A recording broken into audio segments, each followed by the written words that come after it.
क्या भाजपा का हुआ जम्मू कश्मीर? क्या भाजपा को मिल गए दूसरे नीतीश कुमार? क्या उमर अब्दुल्ला घाटी में चलेंगे भाजपा की राह? ये सब बातें सुन के आपको भी लग रहा होगा कि हम क्या बोल रहे हैं, लेकिन ये सच है कि जीत के बाद फारूक अब्दुल्ला ने भाजपा की तरफ अपना झुकाव ज्यादा कर दिया है।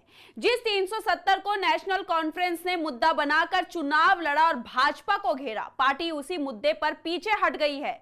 370 पर अब भाजपा की भाषा बोलने लगी है। यहां तक कि जम्मू कश्मीर नेशनल कॉन्फ्रेंस ने अपने घोषणा पत्र में 370 को फिर से लागू करने की बात कही थी, लेकिन तुरंत ही उससे पीछे हट जाना। ऐसे कई सवाल हैं जिसके जवाब सिर्फ हम आपको देंगे, लेकिन इससे पहले आयन भारत को जरूर सब्सक्राइब कीजिए। नमस्कार, मैं मंजू रुधियाल और आप सभी का स्वागत है आयन भारत में।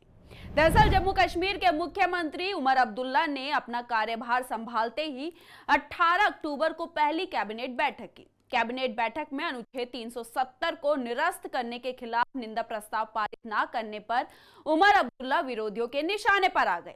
बैठक में अब्दुल्ला ने जम्मू कश्मीर के राज्य के दर्जे की पुनर्बहाली के लिए प्रस्ताव पारित किया। आयन भारत के सूत्रों के मुताबिक बैठक में सिर्फ राज्य के दर्जे की बहाली का प्रस्ताव लाया गया और 370 पर कोई बातचीत नहीं हुई।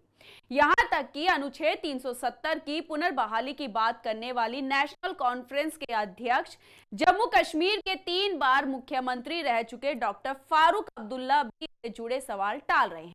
उन्होंने कहा कि 370 के सवाल पर उनका जवाब रहा कि मौजूदा सरकार के लिए सबसे ज्यादा जरूरी आम लोगों की रोजमर्रा की जिंदगी की समस्याओं को दूर करना है। फारूक अब्दुल्ला ने 370 पर कहा कि यह एक बहुत बड़ा मुद्दा है। अगर सबसे पहले यहाँ लोगों की मुश्किलों को हल करना जरूरी है, यहाँ बेरोजगारी है, यहाँ बदहाली है, पहले उसे दूर करना है, 370 बाद में करेंगे।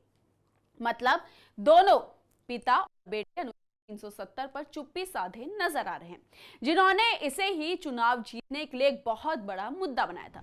अब आप इन तस्वीरों में नेशनल कॉन्फ्रेंस के घोषणा पत्र पर नजर डालिए। पहले पॉइंट पर नजर डालें तो लिखा है, हम धारा 370 35A को बहाल करने और 5 अगस्त 2019 से पहले की स्थिति में राज्य का दर्जा बहाल करने का प्रयास कर रहे हैं।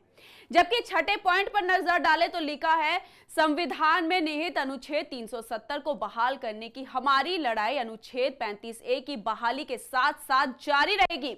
हम अपनी गरिमा, पहचान और विरासत को संरक्षित करते हुए राज्य के संविधान और राज्य ध्वज को बहाल करने का भी प्रयास करेंगे। याद होगा, जीत के बाद उमर अब्दुल्ला को प्रधानमंत्री नरेंद्र मोदी ने मुख्यमंत्री बनने पर बधाई दी थी।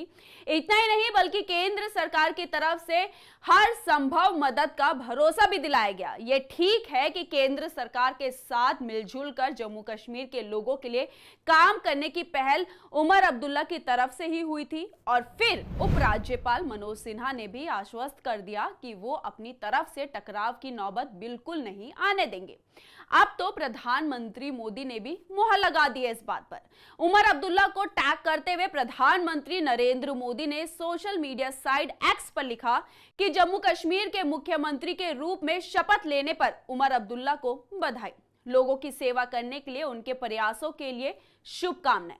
केंद्र सरकार जम्मू कश्मीर की प्रगति के लिए उनके साथ, उनकी टीम के साथ मिलकर काम करेगी। इस पर उमर अब्दुल्ला ने कहा, बधाई संदेश के लिए आपका बहुत बहुत धन्यवाद। मैं और मेरे साथी जम्मू कश्मीर के लोगों को एक प्रभावी, कुशल और ईमानदार प्रशासन देने के लिए आपके साथ मिलकर काम करने के लिए तत्पर हैं। जिस तरह एक दूसरे के खिलाफ चुनाव लड़ने के बाद तेजी से दोनों पक्ष साथ आ रहे हैं, किसी भी तीसरे पक्ष के लिए जगह बिल्कुल नहीं बच रही है।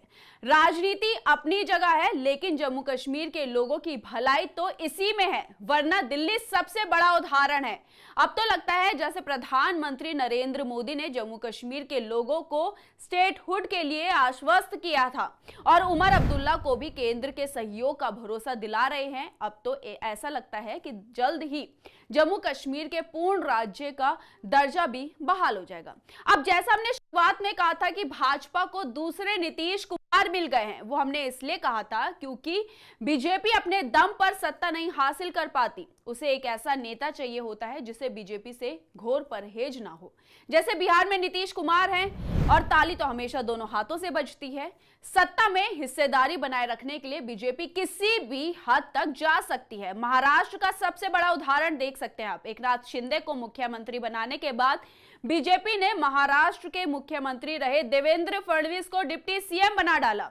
ऐसे में क्या ये मानकर चल सकते हैं कि जम्मू कश्मीर में भी बीजेपी को उमर अब्दुल्ला के रूप में नीतीश कुमार मिल गए हैं?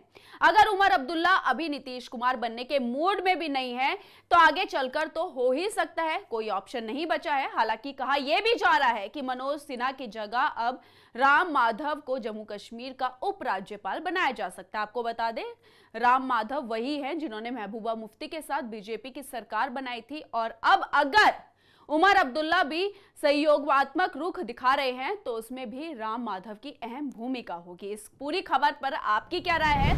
अपनी राय हमारे कमेंट बॉक्स में जरूर लिखिएगा और इस वीडियो को ज्यादा से ज्यादा शेयर कीजिए। धन्यवाद।